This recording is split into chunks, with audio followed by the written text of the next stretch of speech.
என்னக்கா இவ்வளோ பிஸ்கட் வச்சுருக்க?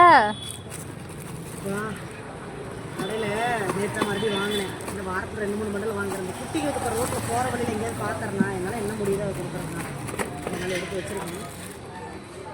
போயிட்டு போட்டுருவேன். ராம் வேறு காலையில் வந்து என்னால் கரெக்டாக கொடுக்கணும் போகும்போது பண்ணலாம். டக்குன்னு சில நேரத்தில் குழந்தைகளையும் பார்ப்பேன், குழந்தைகளையும் கொடுப்பேன். வந்து அது குட்டிகளுக்காக தான் வச்சுருக்கேன். ஏதோ நம்மளால் முடிஞ்சுது. எல்லோரும் சொல்கிறாங்க சாப்பாடு இப்போ சாப்பாடு நானே சில நேரங்களில் ஹோட்டலில் சாப்பிட்றேன். நான் போய் அதுக்கெல்லாம் வாங்கி சமைச்சு போட்டுக்க முடியுமா? யாரும் ஒவ்வொருத்தரும் ஒவ்வொரு மாதிரி முடிஞ்ச மாதிரி பண்ணுறாங்க இல்லையா? என்னால் முடிஞ்சது. டிச்சில் இறங்கி சாக்கடையும் பிளாஸ்டிக் கழிவுகளையும் திங்குதுங்க.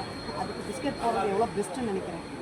ஏதாவது முடிஞ்சதை கொடுத்துக்கிட்டு இருக்கேன். கண்டிப்பாக முடிஞ்சால் எல்லாருமே உங்களால் முடிஞ்சதை நிச்சயம் செஞ்சு பாருங்கள். அந்த கடன் பிரச்சனை வாழ்க்கை நடக்கிற எல்லா பிரச்சனையும் படிப்படியாக குறையும். இந்த அனுபவபூர்வமான உண்மை செஞ்சு பாருங்கள்.